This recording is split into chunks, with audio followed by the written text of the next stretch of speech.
தொடர்ந்து நம்ம ஒரு வேத வசனத்தை ஒவ்வொரு நாளும் தியானித்து வருகிறோம். இன்றைக்கும் சங்கீதம் 78:5 வாசிக்க கேட்போம்.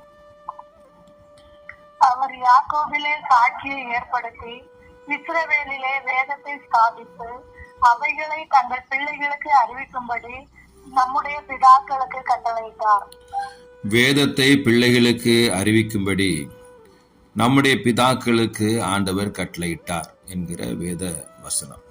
என் அன்பு சகோதர சகோதரிகளே, நீங்கள் நானும் கர்த்தருடைய வேதத்தை நம்முடைய பிள்ளைகளுக்கு அறிவிக்க வேண்டும் என்று வேதம் நமக்கு போதிக்கிறது.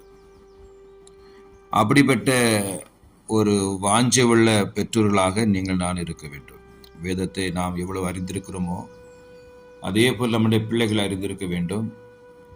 நம்முடைய பிள்ளைகள் அறிந்திருக்கிற அதே வேதத்தை அவர்கள் பிள்ளைகளுக்கு சொல்லிக் கொடுப்பாங்க, அவர்கள் அவருடைய பிள்ளைகளுக்கு சொல்லிக் கொடுப்பாங்க. நேற்றுக்கு இந்த காரியங்களை தான் நம்ம தொடர்ச்சியாக தியானிச்சுட்டு வரோம். எபேசியர் புஸ்தகம் 6 அதிகாரம் 4 வாசிக்கும் பொழுது, பிதாக்களே நீங்களும் உங்கள் பிள்ளைகளை கோபமுட்டாமல் கர்த்தருக்கேற்ற சிச்சையிலும் போதனையிலும் அவர்களை வளர்ப்பீர்களாக. அப்போ தேவனுடைய போதனையில பிள்ளைகளை வளர்க்க வேண்டும் பெற்றோர்களாக இருக்கிற நீங்கள் நானும் என்றுதான் வேதம் நமக்கு போதிக்கிறது. சிறு குழந்தையா இருக்கும் பொழுதே இந்த வேதத்தை பிள்ளைகளுக்கு கற்றுக் கொடுக்க வேண்டும். இன்னும் சொல்லும் போனால் கருவிலே குழந்தை இருக்கும் பொழுதே இந்த வசனங்களை பிள்ளைகளுக்கு சொல்லிக் கொடுக்க வேண்டும். சில பெற்றோர்கள் அப்படிப்பட்ட காரியங்களை சொல்லிக் கொடுப்பார்கள். ஏனென்றால் ஒரு குறிப்பிட்ட கருவில் வளரும் போதே அந்த மாதத்திலேயே அந்த பிள்ளைகளுக்கு செவி உணர்வு இருக்குமா என்று சொல்றாங்க விஞ்ஞானிகள். எனவே அப்போது இருந்தே இந்த பிள்ளைகளுக்கு நல்ல வசனங்களை வார்த்தைகளை கொண்டு சொல்லணும். சபைகளில் கொண்டு போய் பிள்ளைகளை வைக்கும் பொழுது பிள்ளைகள் செய்வாங்க, அந்த வசனங்கள் வார்த்தைகள் பிள்ளை ஹிருதயத்தில் பதியும். அதுக்கு கேட்குதோ கேட்கல நம்ம நினைப்போம், அது எங்க கேட்க போது இல்லை.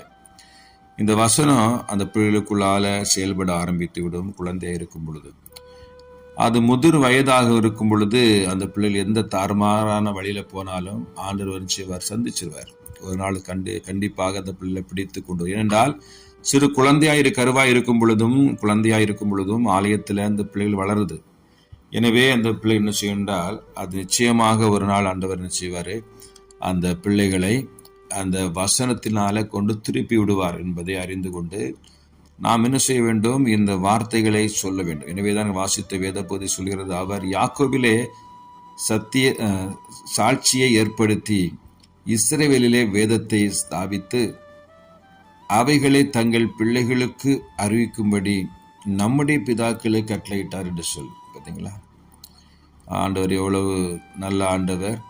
எனவே பிதாக்களுக்கு கட்டளையிட்டுக்கிறவங்க பிள்ளைகளுக்கு சொல்லு என்று சொல்லி கடந்த நாட்களே அது குறித்து தான் தியானித்தோம். உபாகமம் 4:45 இஸ்ரவேல் புத்திர எகிப்திலிருந்து புறப்பட்ட பின்பு யோர்தானுக்கு இப்புறத்திலே எஸ்போனிலும் குடியிருந்த எமோரியரின் ராஜாவாகிய சீகோனுடைய தேசத்தில் உள்ள பெத்லேவுக்கு எதிரான பள்ளத்தாக்கிலே அவர்களுக்கு மோசே சொன்ன சாட்சிகளும் கட்டளைகளும் நியாயங்களும் இவைகளை என்று சொல்லும்.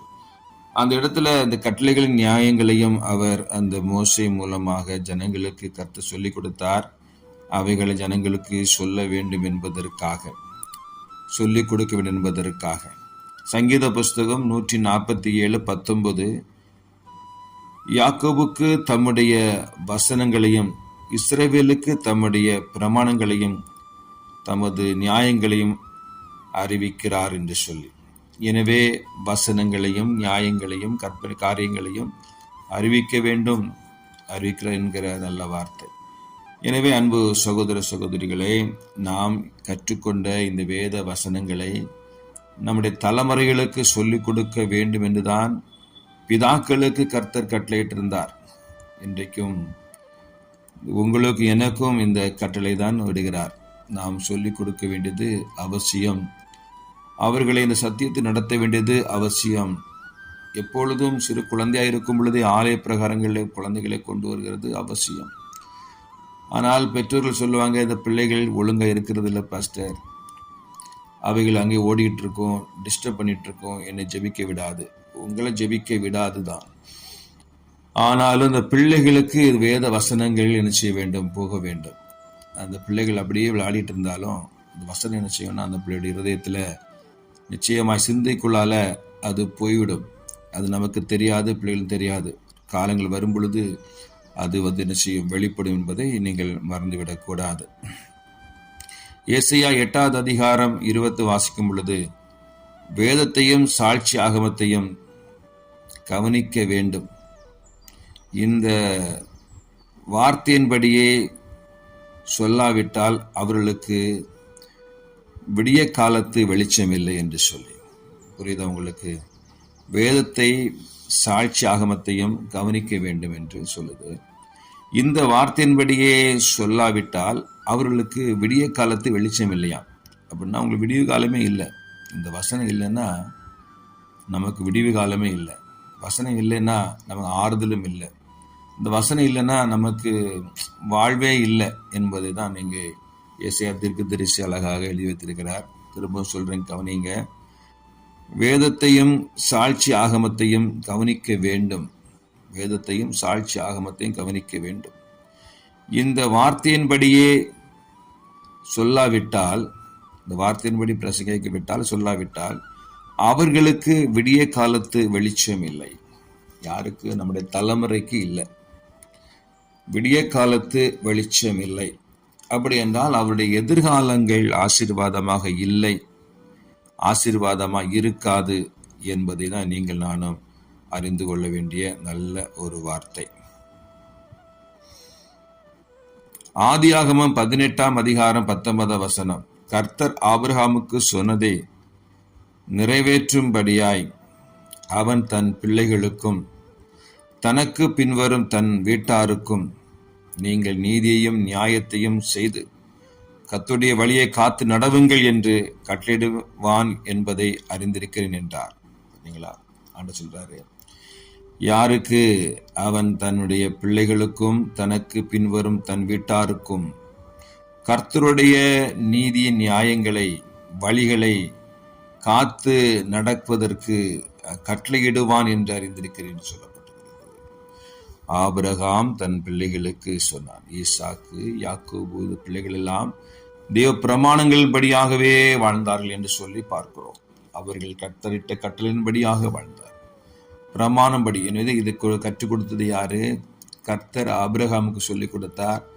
ஆபிரகாம் தன் தலைமுறைகளுக்கு இந்த காரியங்களை சொல்லி வந்தார் என்பதை தான் இந்த நம்ம தியானிக்கிறோம். அப்படி என்றால் நீங்கள் நானும் நம்முடைய தலைமுறைகளுக்கு கர்த்தருடைய வசனங்களை, கர்த்தருடைய வார்த்தைகளை, நீதியை, நியாயத்தை, கர்த்தருடைய காரியங்களை நம்ம சொல்லணும்.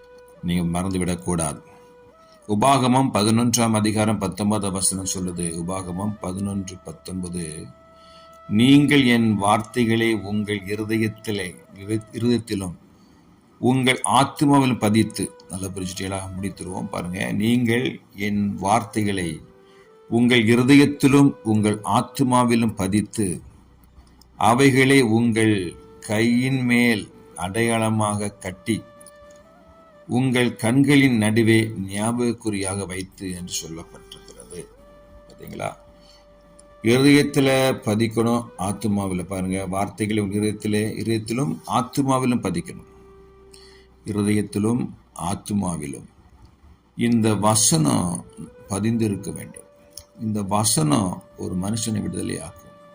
இந்த வசனம் பாவம் செய்யாதபடி தடுக்கும். இந்த வசனம் உங்களை ஆசீர்வதிக்கும்.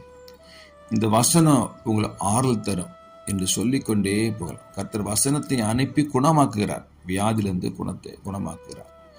எல்லாவற்றுக்கும் இந்த இறை வார்த்தை வசனம்தான் நமக்கு அச்சாரம், அதான் நம்ம உயிர், அதான் ஜீவன் என்பதை இந்த காலை வேளை புரிந்து கொண்டு நீங்கள் நானும் எந்த அளவுக்கு இந்த வார்த்தை வசனத்தை கற்றுக்கொண்டிருக்கிறோமோ அதே அளவுக்கு நம்முடைய பிள்ளைகளுக்கும் அவர்கள் பிள்ளைகளுக்கும் கற்றுக் கொடுக்கும் பொழுதுதான் ஒரு ஆசீர்வதிக்கப்பட்ட சந்ததியை, ஒரு இயேசுடைய சந்ததியாக நம்முடைய சந்ததியில் வர நாட்களில் தேவன் விரும்புகிற பிள்ளைகளாக நாம் மாற முடியும் என்பதை அறிந்து கொண்டு செயல்படுவோம். கர்த்தர் நம்மை ஆசீர்வதிப்பார்.